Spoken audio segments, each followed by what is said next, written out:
Something happened on camera that wasn't supposed to happen. Not like this. Not with the lines so clean, the timing so sharp, and the target so exposed. Crockett didn't raise her voice. She didn't grandstand. She just waited, and then she moved. What followed wasn't a viral gotcha in the cheap sense.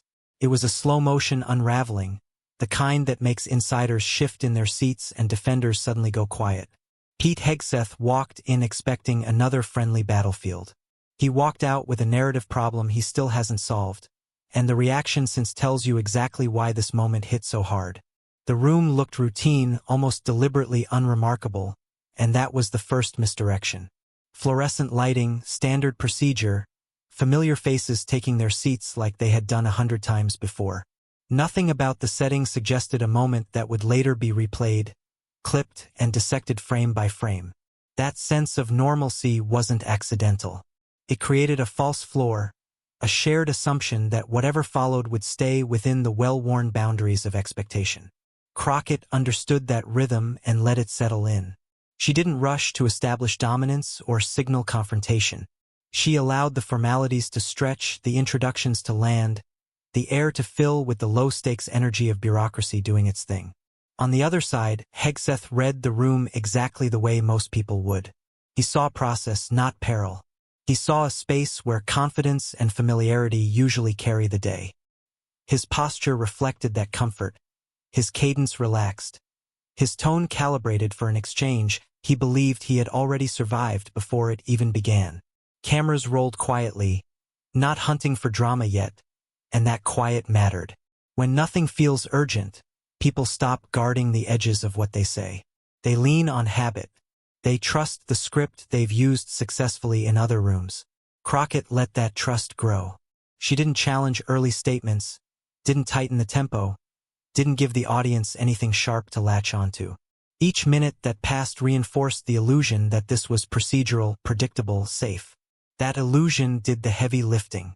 It lowered defenses not just for Hegseth, but for everyone watching live. Expectations stayed low, which meant attention drifted just enough for subtle moves to go unnoticed. This is the moment where outcomes are decided long before they become visible, where the absence of friction becomes the most dangerous condition in the room, because once the groundwork is laid, nothing dramatic has to happen for everything to change. Hegseth walked into the exchange carrying the kind of confidence that only comes from repetition. He has spent years moving through hostile interviews, partisan panels, and televised confrontations where the rules are loud, predictable, and built around performance. In those environments, volume and certainty are currency, and he knows how to spend both. This setting, by comparison, felt manageable. He recognized the format, understood the pacing, and assumed the usual boundaries would apply. There was no sense that he needed to reinvent anything. The same framing, the same language, the same practiced responses had worked before, and there was no immediate signal that they wouldn't work again. That familiarity bred a specific kind of comfort, the kind that doesn't feel reckless in the moment but slowly dulls awareness. He wasn't bracing for a challenge. He was settling into a groove. The early questions reinforced that perception. They didn't arrive with edge or accusation. They sounded like openings he had navigated dozens of times, invitations to speak broadly, to assert principle, to lean into identity. He answered accordingly, confident that the exchange would follow the expected arc of statement, response, and move on. In his mind, the risk profile was low. He had allies in the broader media ecosystem ready to contextualize anything that didn't land cleanly, and critics who would object no matter what he said. That dynamic usually insulates him. It allows small inconsistencies to pass without consequence because the noise overwhelms the signal.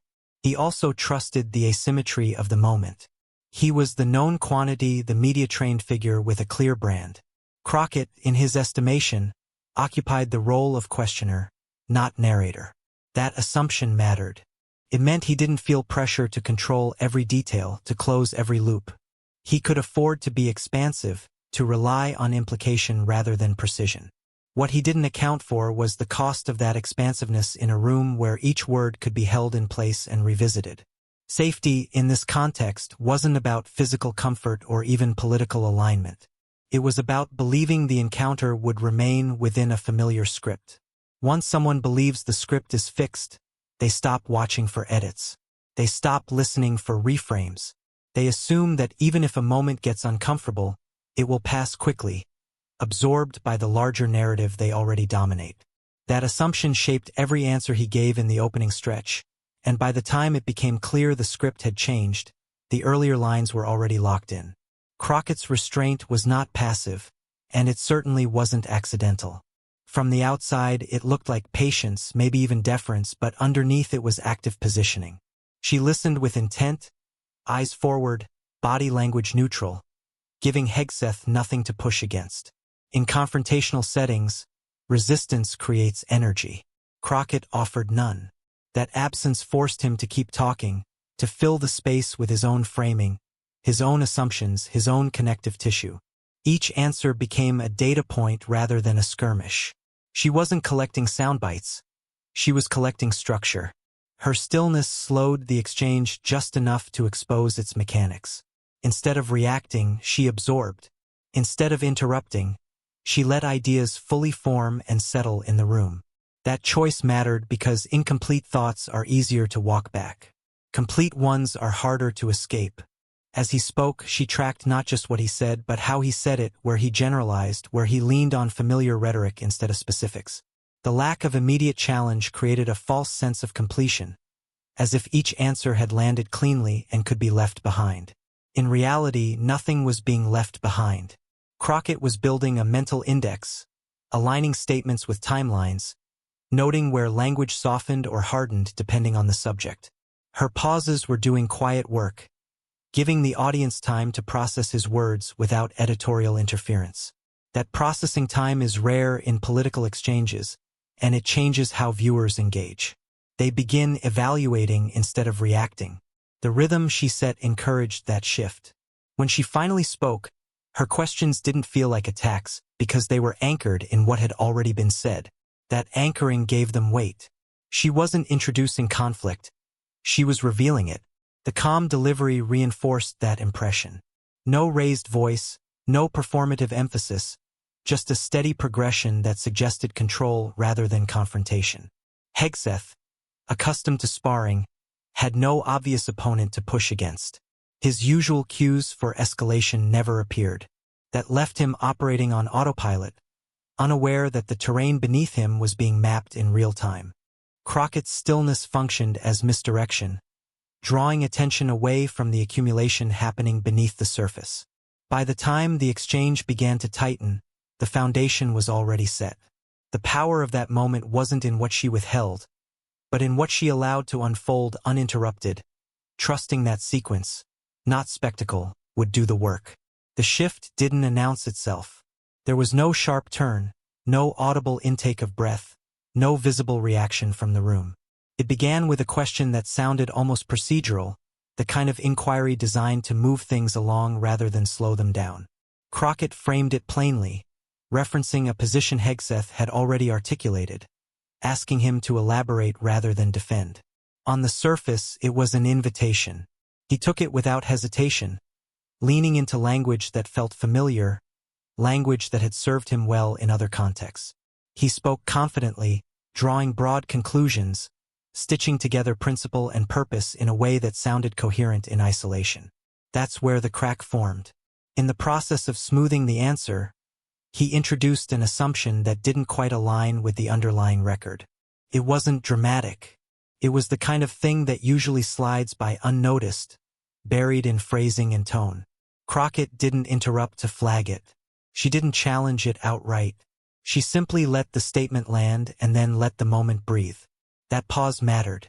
It gave the audience just enough time to register what had been said without being told how to feel about it. The silence created space for comparison, even if viewers didn't consciously articulate it yet. Hegseth, sensing no immediate pushback, continued, reinforcing the same framing with additional language. Each sentence tightened the alignment around that initial assumption. The more he elaborated, the clearer the shape of the claim became. Crockett's response was measured and minimal. She acknowledged his answer, then referenced a prior statement, almost in passing, that existed in quiet tension with what he had just said. She didn't accuse him of contradiction. She didn't label the discrepancy. She simply placed the two ideas in proximity. That proximity did the work. For the first time, Hegseth adjusted mid-thought. His cadence slowed, his wording shifted slightly, as if he were recalibrating in real time. The confidence was still there, but it had tightened.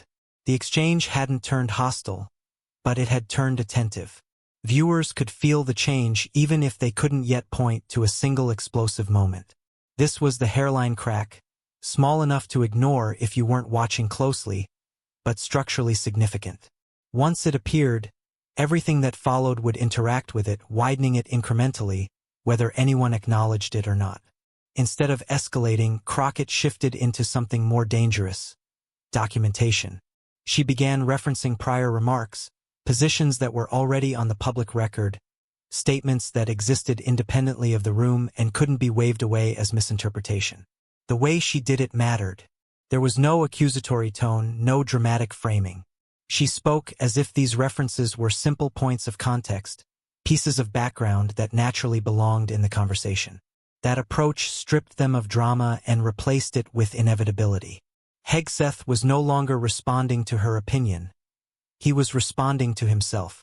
Each citation narrowed the space he had to maneuver. When someone argues against a person, they can dismiss motive.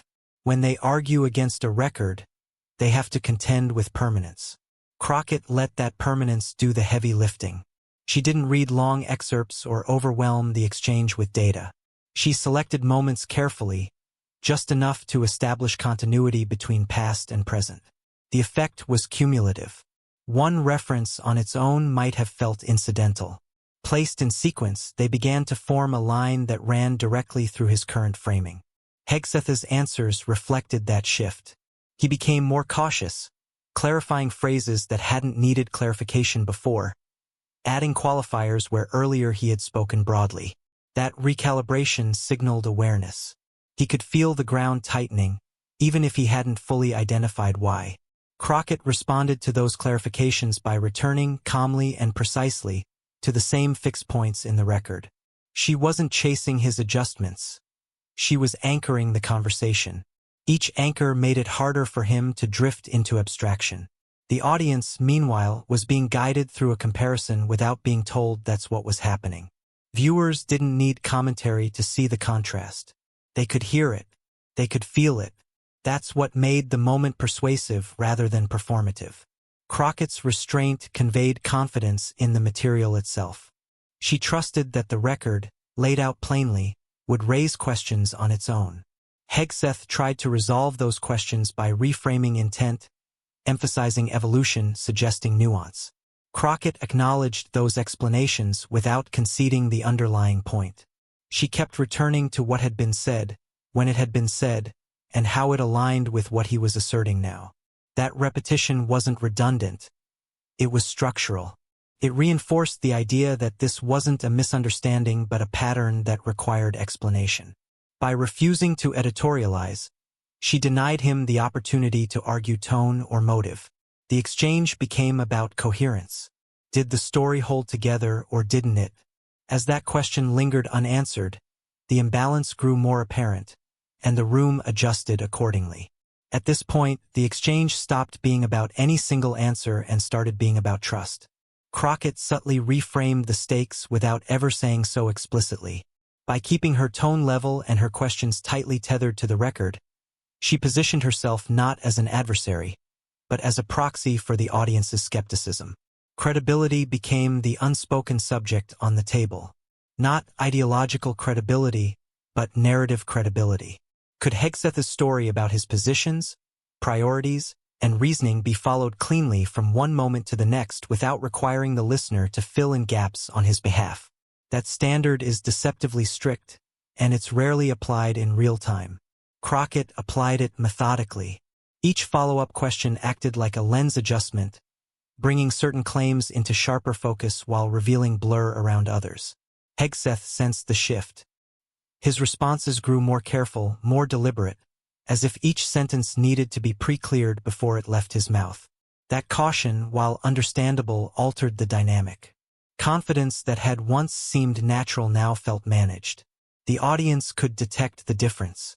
Crockett did not accuse him of lacking credibility. She did something more effective. She treated credibility as something that must be demonstrated, not asserted. When he made a claim, she asked how it squared with prior statements.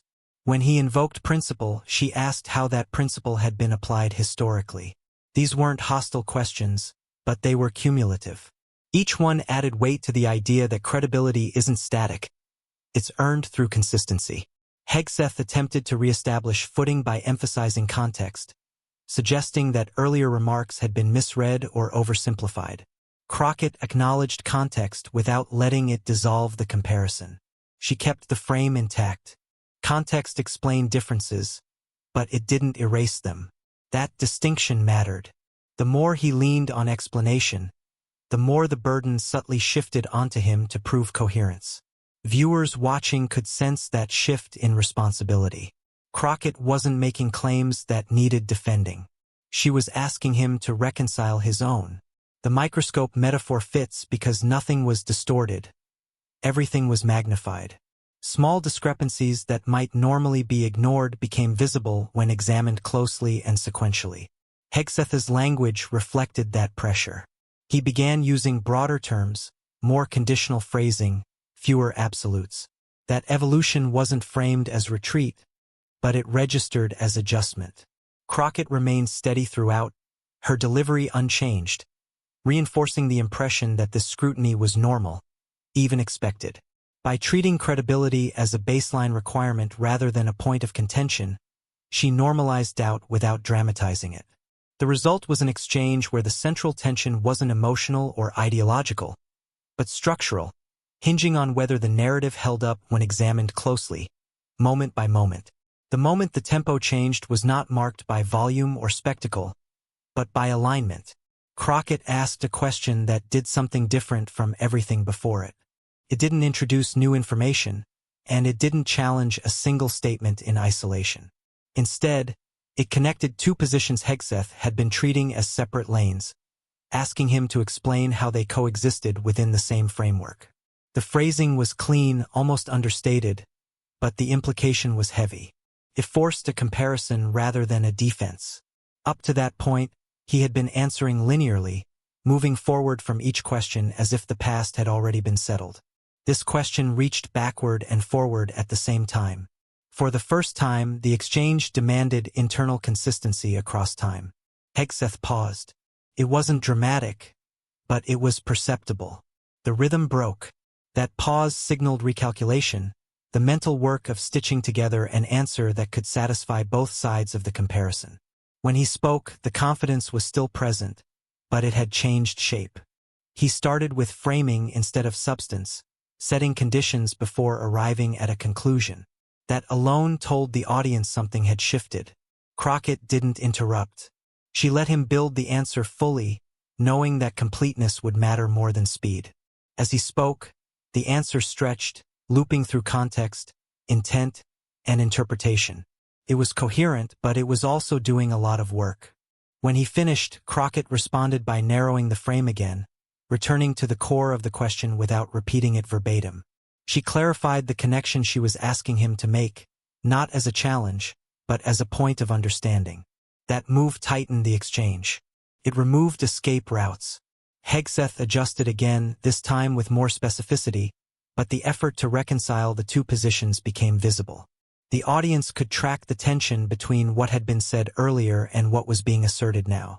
This wasn't about catching him in a contradiction. It was about revealing the strain required to hold both positions at once. Crockett's tone remained even, reinforcing the idea that this was a reasonable expectation, not an ambush. The tempo change came from that expectation. The conversation slowed because it had to. Quick answers no longer sufficed. Each response now carried the weight of the entire exchange behind it. Hegseth's body language reflected that shift. He leaned in slightly, focused, aware that the margins had narrowed. The room felt quieter, not because people were disengaged, but because attention had sharpened. Viewers could sense that something irreversible had happened. The exchange had crossed from surface-level positioning into structural scrutiny. From this point on, Every answer would be measured against that connection, whether it was named explicitly or not. The tempo didn't return to its earlier pace, because the conditions of the conversation had fundamentally changed. Once the tempo shifted, the instinct to manage the moment kicked in. Hegseth's answers began to take on a familiar shape, one seasoned viewers recognize immediately. The language grew broader, more abstract, less tethered to specific moments in time.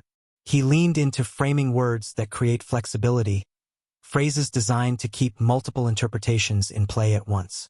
This wasn't panic, it was reflex. When pressure rises, experienced media figures don't freeze, they pivot. He reframed the issue as one of nuance, of evolving understanding, of distinctions that require patience to appreciate. On paper, it was a reasonable move. In practice, it revealed the spin starting to form. Crockett didn't react to the spin itself. She didn't call it out or challenge the intent behind it.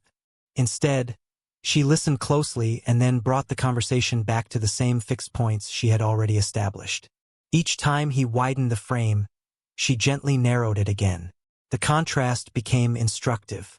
His answers floated upward into general principle, while her follow-ups pulled them back down into concrete alignment. The audience could feel the tension between those directions. Hegseth began layering explanations, adding context on top of context, as if depth could compensate for drift. The answers became longer, more carefully constructed, but also less direct. Crockett's responses remained concise. She asked fewer words to do more work. That imbalance highlighted the spin without ever naming it. Viewers could see the effort involved, the way each answer now required assembly rather than recall. When someone is spinning, they are building in real time. Crockett allowed that construction to remain visible. She didn't interrupt to simplify it. She let it stand, then asked a question that assumed the structure should already make sense. That assumption exposed the weakness. If the explanation truly held together, it wouldn't need constant reinforcement. Hegseth adjusted again, this time emphasizing intention over outcome, framing differences as misunderstandings rather than discrepancies.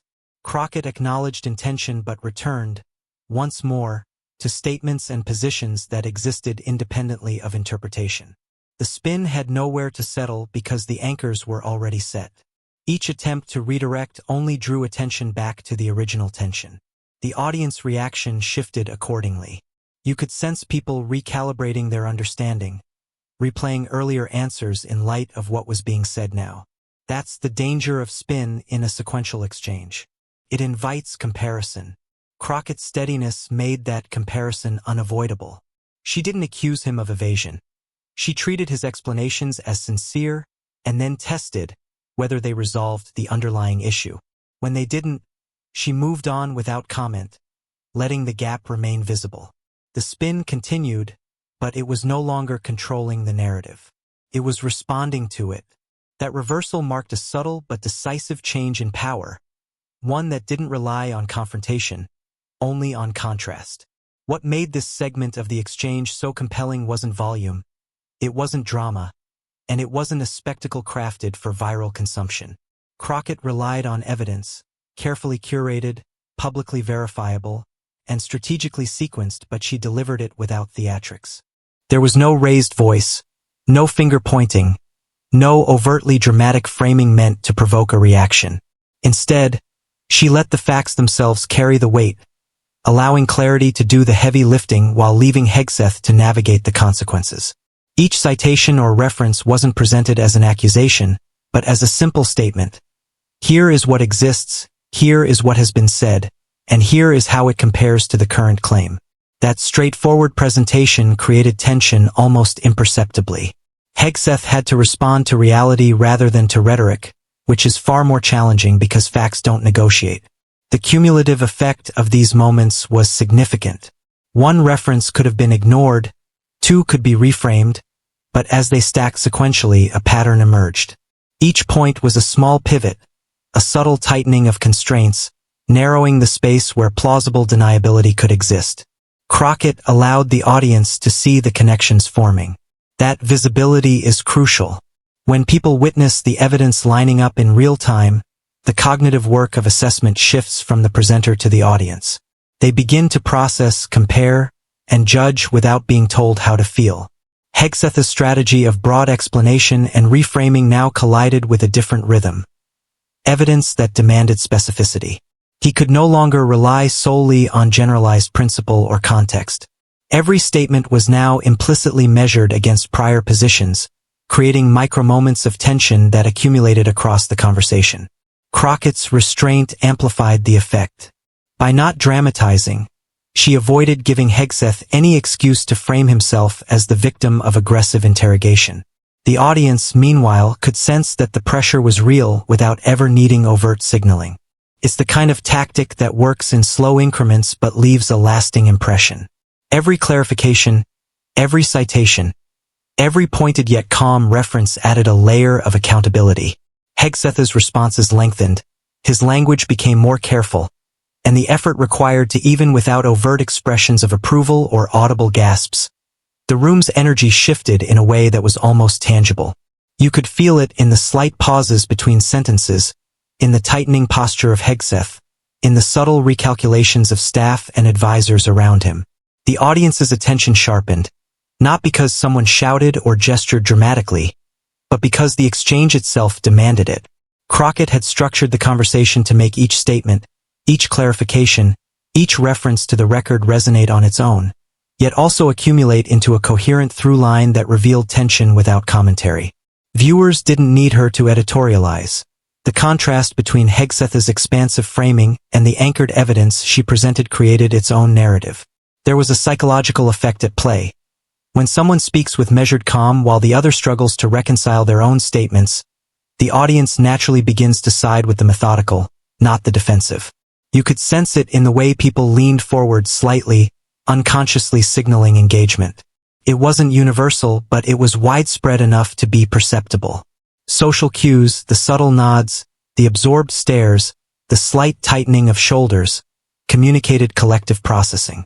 These cues amplified the perception that something significant had occurred, even if no one had yet labeled it. Hegseth's responses began to elongate under this invisible pressure. He added qualifiers, hedged statements, layered context, all signs of cognitive recalibration in real time. The audience could feel the effort required for those adjustments, and that effort created a narrative tension that no overt argument could manufacture. On the other side, Crockett's continued calmness reinforced her credibility. Her measured delivery acted as a counterpoint to Hegseth's increasingly calculated language. The contrast was subtle but powerful. Viewers could sense which side was shaping the conversation, even if they didn't consciously articulate it. This is how high-retention political content works. The audience becomes an active participant in the moment, parsing every word, connecting dots, and feeling the shift before it is explicitly stated. The room's mood mirrored what the cameras captured. Observers watching live or in clips sensed an escalation without it being punctuated by theatrics. That combination of restraint, precision, and incremental pressure created a psychological lurch in the audience experience. People watching felt the tension growing, and that tension compelled them to follow every word closely. By the time Hegseth realized that the exchange had moved beyond surface-level discussion, the audience had already internalized the stakes. They weren't passive. They were complicit in recognizing the subtle unraveling.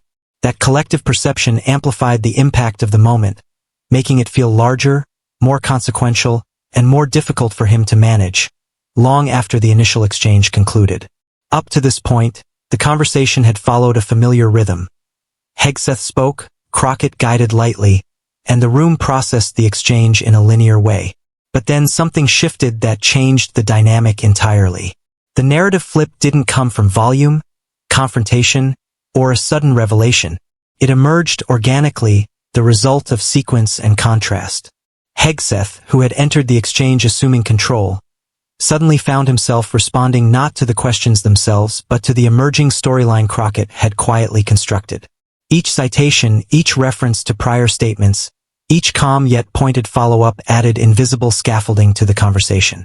That scaffolding became a framework against which his answers were now measured. He was still speaking, but the weight of the narrative had shifted. The room, the cameras, and the viewers were now following that framework, not him.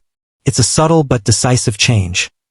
When the narrative controls the space, the person inside it must react, and that reaction is always constrained. Hegseth's earlier strategy of expansive language and framing now collided with a structural reality he couldn't escape. The audience could sense it even if they didn't consciously articulate it. His pauses lengthened, his clarifications multiplied, and his tone became more precise, less assured in the casual way it had been at the outset. Every answer was now measured against a running ledger of prior positions and observable contradictions.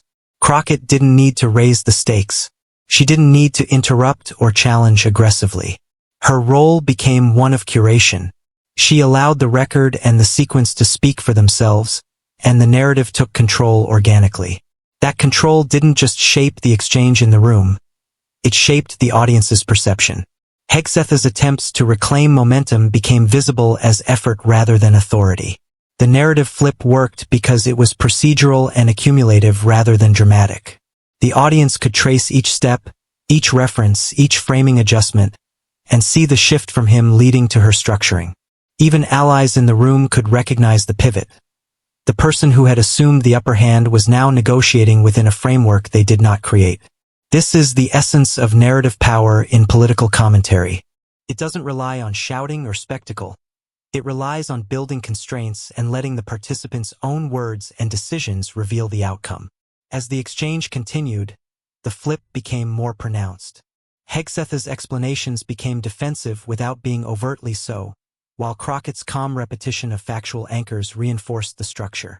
The story, in essence, was no longer about whether he could defend his positions. It was about how coherently those positions could coexist under scrutiny. That shift transformed the exchange from a question-and-answer session into a demonstration of tension, control, and subtle dominance. The audience followed that transition instinctively, feeling the narrative shift even before it was consciously acknowledged. It was a quiet, powerful recalibration, one that marked the point where Hegseth lost the implicit lead in the conversation, and Crockett became the unseen architect of the story unfolding in real time. As the exchange progressed, Hegseth's defenses began to intersect in ways that revealed the strain of maintaining consistency under pressure. Up to this point, he had relied on familiar techniques: broad framing, appeals to principle, and contextualizing prior statements as evolving thought. Each tactic worked in isolation, each had been effective in previous interviews or panels, and each gave the illusion of control. But Crockett had already established a framework that made these moves less effective. The record was set, the questions had been sequenced, and the audience was attuned to the accumulation of points. When he leaned on principle to justify past statements, Crockett countered with evidence of application, highlighting moments where principle and action diverged. When he invoked context to soften contradictions, she returned to specific, timestamp statements. These strategies collided, and the collision was subtle but consequential. Hegseth's responses began to show tension between defending intent and reconciling outcomes. Each sentence became a balancing act. Lean too heavily on intent, and the outcomes appeared inconsistent. Emphasize outcomes, and the intent seemed insufficient. The room felt this tension even before it was explicitly acknowledged. Observers could see his phrasing elongate, the careful construction of sentences, the insertion of qualifiers that were not present at the start of the conversation. This was not panic, but it was evidence of pressure. Defenses in collision create micro-moments of cognitive load, and for anyone watching, it is visible in tone, cadence, and body language. Crockett's approach exacerbated the effect without adding drama. She didn't attack the collisions. She highlighted them subtly by revisiting previous points and asking clarifying questions that forced him to navigate multiple threads at once. The audience could track the tension, seeing how each defensive maneuver interacted with the record she had laid out. Hegseth attempted to regain equilibrium by layering explanations, linking intention, context, and principle in one response. But those layers began to intersect awkwardly under the scrutiny of the cumulative evidence. Each additional explanation slightly contradicted or complicated the previous one, reinforcing the structural pressure rather than alleviating it. Crockett remained a constant. Calm, precise, neutral in tone, but relentless in maintaining the framework. She allowed the collisions to remain visible without commentary, leaving the reconciliation work entirely on Hegseth. This methodical approach magnified the audience's perception of strain. Where he had assumed freedom to navigate questions on his terms, he now had to negotiate within constraints he did not set.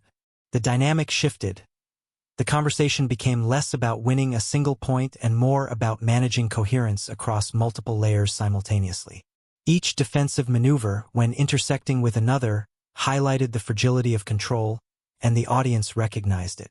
The cumulative effect was that Hegseth's defenses became self-limiting. The more he tried to explain, the more the contradictions and the structural scrutiny came into focus. By allowing these defenses to collide, Crockett transformed the exchange into a demonstration of tension, restraint, and the difficulty of maintaining narrative control under precise, sequential scrutiny. It was a quiet, strategic dismantling rather than a spectacle, and the audience could feel every impact. The moment that felt like a turning point wasn't announced with fanfare.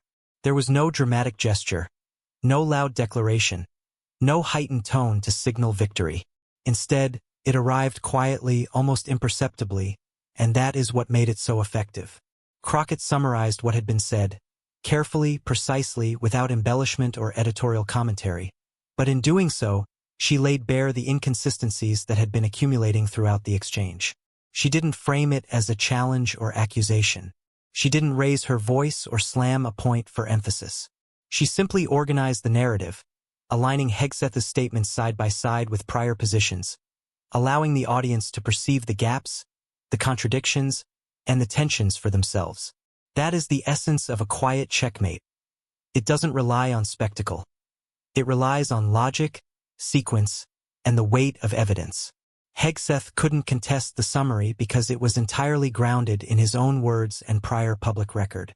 He paused, not in theatrical shock, but in the subtle recognition that the structure of the conversation had now overtaken his control of it. The room responded, and even without applause or commentary, the energy shifted. Advisors, staffers, and observers felt the pivot because it was procedural yet unmistakable. The frame had been claimed by Crockett, and Hegseth was now operating inside it. The quietness of the move amplified its power. In high-profile political exchanges, moments of overt confrontation are expected, and performers are trained to counteract them. But when a challenge comes silently, methodically, and with precision, there is no performative escape. The audience experiences the impact more deeply because the resolution is left to perception, not declared by commentary. Every line that Hegseth had offered, every explanation he had layered on top of intention, context, and principle, now stood alongside itself and could be evaluated in comparison. The synthesis of prior statements and present responses created a frame that was internally coherent yet externally challenging for him to navigate. His attempts to clarify, expand, or redirect were now visibly insufficient because the summary had crystallized the pattern of tension. Crockett maintained composure throughout. She allowed the weight of his own words and the clarity of the evidence to deliver the consequence. That restraint forced the audience to engage actively, recognizing the shift in control without being told to do so. The impact was cumulative. The quiet checkmate didn't just undermine Hegseth in that moment. It reframed the entire exchange. What had started as a routine dialogue now became a demonstration of strategic patience and structural precision. The audience could see it unfold in real time, and the effect lingered. By the time the conversation moved on, the position had been secured. Hegseth had not been shouted down or publicly humiliated. He had been quietly outmaneuvered, and that quiet is what made the move both inescapable and unforgettable. The checkmate relied entirely on sequence, attention to detail, and the subtle authority of letting evidence and consistency do the work. The reason this exchange gained traction so quickly is not complicated, but it is precise, and it lies in the mechanics of perception and narrative clarity. Moments in political commentary travel when they are easy to digest, compelling to analyze, and visible in structure. Crockett's approach checked all of those boxes. She didn't rely on theatrics, on yelling, or on framing Hegseth as a villain in the moment. Instead, she allowed the sequence to build naturally, creating a chain of logic that anyone watching could follow step by step. The audience didn't need commentary to identify what was happening. The contrast between his framing and the record she highlighted told the story for itself. That kind of clarity is rare and it sticks. Viewers could see the progression: initial confidence, minor cracks, cumulative evidence, recalibration, and finally, a synthesis that revealed tension or contradiction. Each stage was easy to trace, and that transparency is what makes clips shareable and discussions persistent. Social media thrives on visible patterns, and Crockett's exchange created one in real time. Unlike confrontations that rely on shouting matches or extreme reactions, this moment didn't require exaggeration. The quiet, methodical unraveling gave people room to perceive the stakes themselves, and that engagement is what fuels virality. When the audience reconstructs an exchange, they become active participants. They replay segments, discuss phrasing, analyze the alignment of statements, and share those insights. That is the engine of rapid circulation. Additionally, the moment resonated because it exposed a dynamic familiar to the audience. Someone used to controlling the narrative being subtly displaced by precision, patience, and consistency. There is a sense of justice in witnessing that, even if no one explicitly frames it as such, and the emotional satisfaction contributes to the speed of sharing. Another factor is repeatability. The sequence Crockett created is self-contained. You can watch a single clip and understand the build-up without needing the entire context of the exchange. Each statement serves as both setup and payoff, making it ideal for short-form platforms that amplify moments rapidly. Even traditional media picked up on it because the pattern was clear and visually easy to narrate. Calm authority versus defensive recalibration, evidence versus broad framing. That kind of pattern doesn't need additional commentary to be compelling. It tells its own story. Finally, the pacing matters. The audience experienced escalation gradually, step by step, which maximizes retention and cognitive processing. They could feel tension accumulating, understand where the turning points occurred, and recognize the resolution without it being spelled out. That combination, structural clarity, visible contrast, cumulative tension, and accessible synthesis, is what made the moment travel so fast. It spread because it was both understandable and satisfying, a rare combination in political media that transforms a simple exchange into a moment that captures attention, fuels discussion, and lingers in memory long after the initial clip ends. The moment the cameras stopped rolling, the aftermath began, and it began immediately. There was no buffer, no delay between the end of the exchange and the instant that the ripple effects started to spread through media channels, social feeds, and inner political circles. Staffers and advisors moved quickly, recalculating talking points, reviewing clips, and assessing how the moment would be framed publicly. Allies immediately considered mitigation strategies, carefully weighing how to contextualize Hegseth's responses without drawing further attention to the discrepancies that had emerged. Critics, meanwhile, seized on the same sequence of events, recognizing an opportunity to amplify a narrative that had essentially written itself in real time. Crockett, for her part, remained composed, leaving the follow-up largely to the record and the audience. That lack of overt reaction made the moment more potent. By not chasing the response, she let the exchange breathe, letting the consequences unfold organically. The first wave of social media engagement was rapid, as clips began circulating almost instantly. Because the exchange had been clear, structured, and visually coherent, the content was easily digestible, and viewers could immediately identify the tension points and contradictions without needing additional commentary. Within hours, analysis began to appear across platforms, dissecting phrasing, timing, and alignment. This type of immediate scrutiny amplifies impact because it allows multiple voices to reinforce the narrative, whether they are sympathetic or critical, effectively cementing the exchange as a reference point for subsequent discussions. Meanwhile, Hegseth's team had to consider not just public perception, but the internal dynamics of how this exchange would affect future positioning. Every response, every clarification, and every attempt to frame context in the hours following became part of the ongoing narrative. The clock began ticking on messaging strategy, because in high-visibility political moments, delays in addressing perceived gaps can compound, giving critics more room to control the story. Media outlets, both mainstream and partisan, rapidly began reporting on the highlights, emphasizing moments that were already resonating with the audience. That coverage reinforced the initial perception and shaped the conversation before Hegseth could fully respond, meaning the first impression, always the hardest to counter, was already forming. By the end of the day, the narrative had gained momentum, and the public reaction had solidified into a conversation that extended well beyond the original exchange. The aftermath unfolded in layers: immediate reactions, social amplification, strategic recalculations, and then longer-term framing battles. Each layer fed the next, creating a feedback loop that intensified the impact of the original moment. What Crockett accomplished in the room didn't end when the cameras did.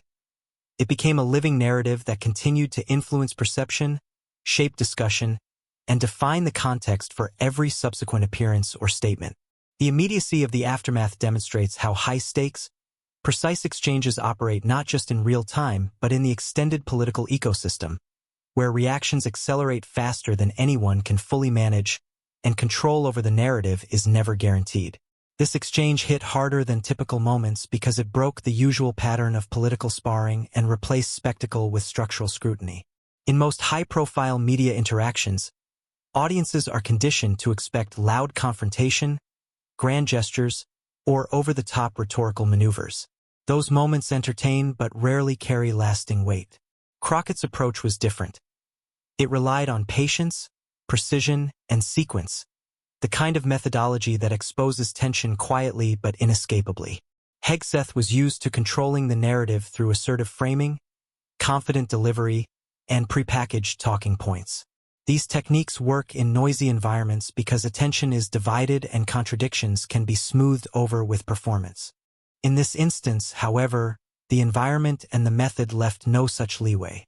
Crockett's calm, methodical pacing forced him to respond to evidence rather than ideology, to reconcile statements rather than simply project confidence. That shift created a level of pressure that audiences could perceive instinctively, even if they couldn't immediately articulate why it felt different from a standard debate or interview. Every layer of the conversation was structured to highlight inconsistencies without dramatization.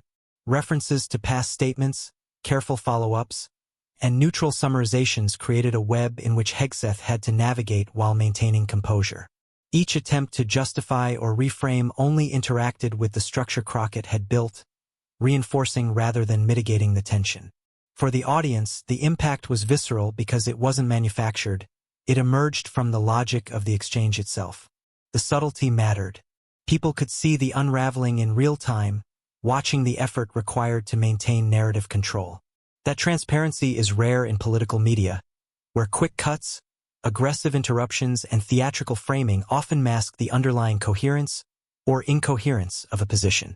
The methodical exposure made the consequences tangible. Viewers could feel, almost physically, the narrowing of options and the collision of defenses. This isn't the kind of moment that requires commentary to land. Its clarity carries the weight inherently. Furthermore, the emotional resonance was amplified by the absence of overstatement. No one was yelling, yet the stakes felt higher. Hegseth's effort to reconcile the past with the present, to contextualize, and to frame intention, became visible labor. Audiences instinctively respond to that, recognizing when someone's usual authority is being challenged in a precise, unembellished way. That combination, structural pressure, visible recalibration, and calm authority elevated the impact beyond a typical interview clip. It made the moment feel substantive, consequential, and hard to dismiss. In short, it hit harder because it bypassed performance and exposed reality in sequence, letting viewers track the unraveling with their own eyes, creating engagement that was both cognitive and emotional, a rare alignment in political media that leaves a lasting impression. This exchange was never just about Hegseth or a single appearance. It sent a broader signal about how political media can unfold when precision, patience, and structural awareness take precedence over noise and theatrics. For decades, audiences have been conditioned to expect confrontations that are loud, fast, and emotionally charged. Debates where the winner is determined by volume, aggressiveness, or viral moments rather than sustained logical clarity.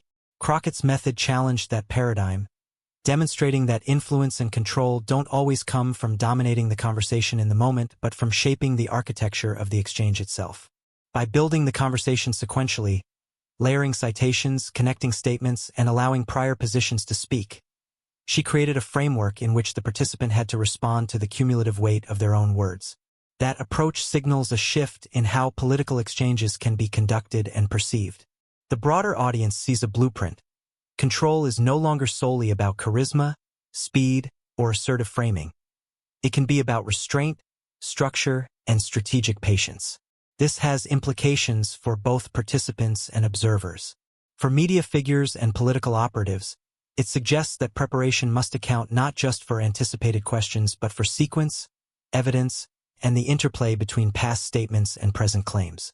Those who rely on improvisation or performative confidence alone may find themselves exposed when confronted with methodical scrutiny. For viewers, it changes expectations. They begin to recognize that subtlety, composure, and methodical questioning can be as decisive, or even more decisive, than dramatic confrontations. The moment also sends a signal about credibility and accountability. When exchanges are structured so that words and records are juxtaposed clearly, audiences are forced to evaluate consistency rather than rely on tone, performance, or partisan framing. That creates pressure on all figures who operate in high-visibility spaces. Public positions are no longer insulated by style. Substance becomes unavoidable. Additionally, this approach demonstrates the power of letting the audience do some of the cognitive work. Instead of being told who won or lost, viewers can track logic, observe recalibration, and assess coherence themselves. That participatory dynamic enhances retention and influence because it engages critical thinking rather than passive reception. Crockett's execution signals a potential evolution in the strategies of political media. Sequences that reward patience, that rely on cumulative evidence and internal logic, may become increasingly valued over shock, spectacle, or performative aggression. It's a subtle recalibration of what constitutes effectiveness in these spaces. The broader signal is clear. Those who dominate moments through noise may find themselves outmaneuvered by quiet, methodical approaches, and audiences are noticing. This isn't just one successful appearance. It's a case study in how control, clarity, and structure can fundamentally shift perception and establish a new standard for strategic engagement in high-stakes political discourse. The conclusion of the exchange didn't feel like a conclusion, and that is precisely what makes the moment linger in memory and conversation. Crockett didn't close the chapter with fanfare or dramatic commentary. She allowed the sequence to exist as an open-ended structure, letting the implications continue to unfold beyond the room, beyond the cameras, and beyond the immediate audience. That unfinished quality is what gives a moment enduring power. Hegseth left the exchange carrying the weight of his own words, the juxtaposition of statements past and present, and the structural framing Crockett had established. Unlike a conventional confrontation where a single rebuttal or soundbite can dominate the narrative, this moment left unresolved tensions visible for anyone watching. The audience, the media, and political operatives alike are left to grapple with the questions Crockett raised implicitly. How do the statements align? Where do principles meet outcomes? Which framing can hold under scrutiny? That ambiguity ensures that the moment doesn't fade as quickly as other viral clips or confrontations. It simmers in the background, becoming a reference point for future appearances, commentary, and analysis. Hegseth is now operating under a persistent, lingering spotlight of structural scrutiny. Every subsequent statement, every defense, and every attempt at contextualization is filtered through the memory of that sequence. Crockett's approach didn't merely highlight inconsistencies. It created a template for accountability. The exchange exposed a pattern. When someone relies on broad framing and expansive rhetoric, a methodical approach that references the record, forces comparisons, and emphasizes sequence can effectively constrain and challenge them. The unresolved tension isn't a flaw. It's a strategic feature. It ensures that the narrative remains active, that discussions continue, and that observers are left engaged rather than satisfied. That's why clips of this kind tend to have extended life in political media. The content is inherently participatory. Viewers are compelled to replay, analyze, and debate because the final answer hasn't been delivered. It can't be, and that is what gives the content viral potential. Moreover, the unfinished nature of the exchange affects both perception and behavior. Hegseth is forced into a reactive posture in future interviews or appearances.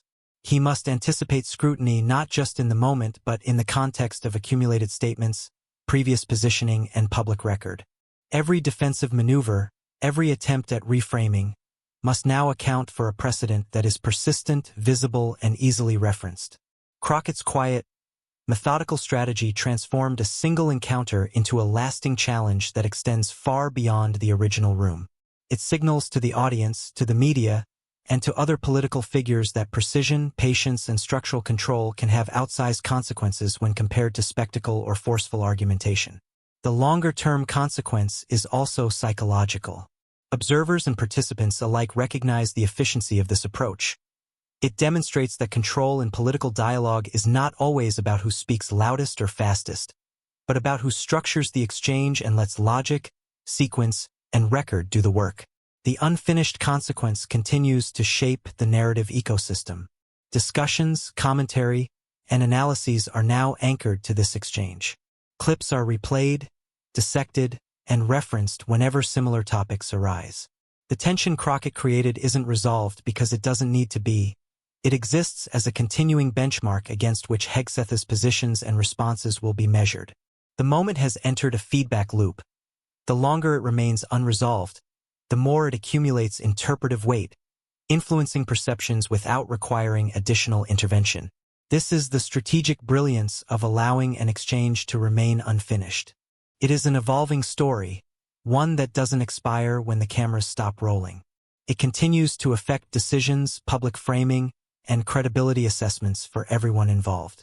In essence, the consequence is perpetually active, and the story, intentionally incomplete, keeps driving conversation, reflection, and analysis long after the initial encounter concluded.